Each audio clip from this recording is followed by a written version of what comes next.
আসসালামু আলাইকুম, welcome back to year Tuktuki blog. কেমন আছেন আপনারা সবাই? চলে আসলাম আবারও নতুন একটি ভিডিও নিয়ে। আর আজকে আমি রান্না করেছি চাউমিন।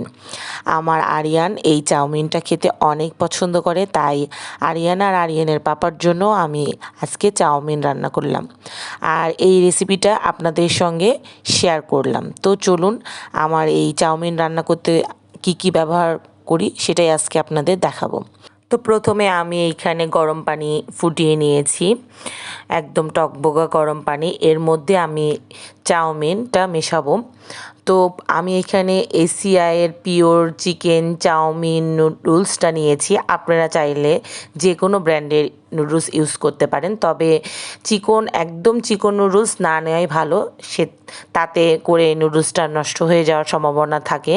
একটু মোটা বা মাঝারি সাইজের নিলে খুব ভালো হয়, তাতে করে বেশ ঝরঝরে হয়।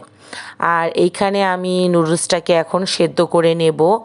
একদম যেহেতু মোটা নুডলস, তাই আমাকে 6-7 মিনিট ধরে সেদ্ধ করতে হবে। তো এই যে দেখেন, আমার নুডলসটা সুন্দর মতো সিদ্ধ হয়ে গেছে।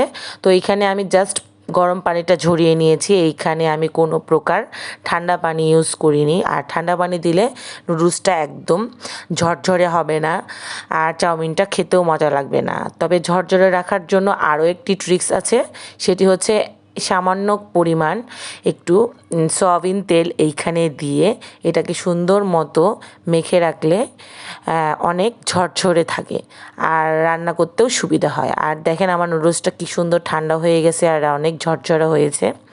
তো এইভাবে এখন আমি তেলটা সুন্দর মতো মাখিয়ে রাখবো। তারপরে অন্যান্য যা কিছু লাগবে এখন আমি সব রেডি করে নেব। তো প্রথমে আমি একটি বাটিতে 2টি ডিম, এক সামান্য পরিমাণ লবণ দিয়ে এখন এটাকে আমি ভেজে রাখবো, স্ক্র্যাম্বল করে রাখবো আর কি। তারপরে আমি চাউমিনের জন্য যেগুলো সবজি লাগবে, যেরকম গাজর, তারপর হচ্ছে ক্যাপসিকাম, টমেটো, তারপরে রসুন কুচি, পেঁয়াজ কুচি, আর লাগছে কাঁচামরিচ। আমার ঘরে যেহেতু এই সবজিগুলোই ছিল, তাই আমি এগুলো ব্যবহার করেছি। চাইলে আপনারা আরও সবজি অ্যাড করতে পারেন। আর তারপর লাগছে হচ্ছে প্রাণের সস, হট টমেটো সস। তারপরে আমি এখানে সয়া সস ইউজ করছি।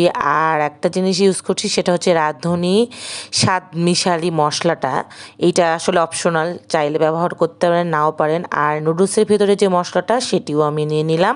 তারপর চুলায় আমি এখন কড়াই চাপিয়ে তাতে পরিমাণ মতো তেল দিলাম। তেলটি গরম হয়ে আসলে এখন আমি হচ্ছে রসুন কুচি দিয়ে দিলাম। সুন্দর মতো রসুনটা একদম লাল লাল করে ভেজে নিতে হবে। এই সময় এত সুন্দর একটি ফ্লেভার আসে রসুনের, খুব ভালো লাগে। তারপর আমি এইখানে পেঁয়াজ আর হচ্ছে ক্যাপসিকাম, এই দুটোকে আগে ভেজে নিচ্ছি। তারপর গাজর মিশিয়ে এইটাকে সুন্দর মতো এখন ভেজে নেব। তারপর এইটা ভাজা হয়ে গেলে আমি এই সবজিগুলোকে আলাদা একটি পাত্রে ঢেলে নেব। তারপর তারপর ওই কড়াইয়েই আমি হচ্ছে সামান্য পরিমাণ তেল দিয়ে টমেটো দিয়ে দিব, টমেটো কুচিগুলা। তারপর টমেটো কুচিগুলা হালকা মতো ফ্রাই করে নেব। তারপর সামান্য পানি দিয়ে সেইখানে আমি এখন ঝালের গুঁড়া, হলুদের গুঁড়া আর যেগুলো মশলা লাগবে সেগুলো এখন অ্যাড করব। তো আমি এটা আমার পছন্দ মতো রান্না করেছি, চাইলেও আপনারা আপনাদের পছন্দ মতো রান্না করতে পারেন। আর এইখানে আমি সেই নুডলসের মশলাটা দিয়ে দিলাম। তারপরে এখন আমি দেব রাঁধুনির ওই যে পাঁচমিশালি যে মশলাটা, সেটা হচ্ছে দিলাম আর কি। এটা দিলে একটু স্বাদটা বেশি আসবে। তো আমি এই মশলাটাকে সুন্দর মতো এখন কষিয়ে, তারপর আমি এটা ততক্ষণ পর্যন্ত কষিয়ে নেব যতক্ষণ পর্যন্ত না টমেটো গলে যাচ্ছে। একদম টমেটোটাকে গলিয়ে ফেলতে হবে, যাতে করে মশলাটা সুন্দর মতো একটা গ্রেভি। আর এই গ্রেভির কারণে চাউমিনটা অনেক ঝরঝরা না হয়ে একটু মশলাদার হয় আর কি, একটু মাখো মাখো হয়, খেতে ভালো লাগে। তারপর আমার এই মশলা থেকে একদম তেল ছড়িয়ে আসছে, মশলাটাও অনেক সুন্দর একদম গ্রেভি হয়ে গেছে। তারপর এ পর্যায়ে আমি এখানে মিক্সড করলাম সয়া সস। তারপরে এইখানে মিক্সড করব একটু টমেটো সস। তো এগুলো দিলে স্বাদটা অনেক বেড়ে যায়। তো এই পর্যায়ে এখন আমি এই মশলাটাকে আরও একটু কষিয়ে নেব। তারপর কষানো হলে এখানে আমি সেই ভেজে রাখা সবজিগুলো আগে মিক্সড করলাম, এটা সুন্দর মতো মশলার সাথে হালকা একটু কষিয়ে নেব, কারণ এটা অলরেডি আমি ভেজে রেখেছি। তারপর এখানে আমি নুডলসগুলো অ্যাড করে দিলাম। তারপর এখন সুন্দর মতো মশলার সঙ্গে সব কিছু মিক্সড করে নেব।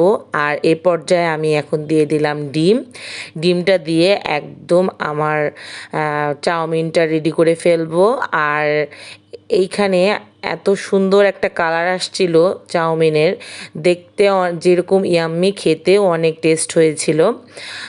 তারপর দেখেন কতটা কালারফুল লাগছে আর কতটা ইয়াম্মি লাগছে দেখতে। তো আমি এটা এখন ওর পাপাকে দিচ্ছি, দেখি ওর রিয়াকশান কেমন, ও খেয়ে কী বলে।